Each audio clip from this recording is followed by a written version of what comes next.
झुमका कंगना किछु ने भावे साड़ी जोड़ा। झुमका कंगना किछु ने भावे साड़ी जोड़ा।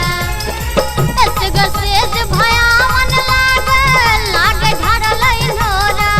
बिन पिया के ससुररिया नहीं निक लागई गे दैया।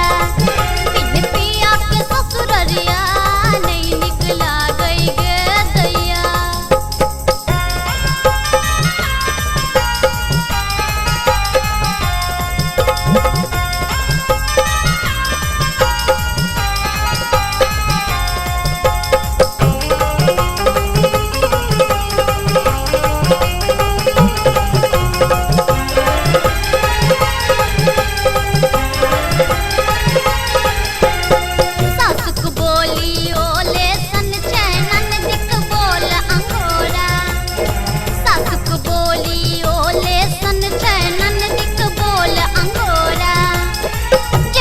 गोतनी ताना मारे पिया बिसर लह तोरा।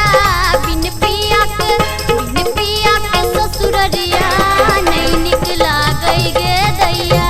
बिन पिया के ससुररिया नहीं निक लागई गे दैया।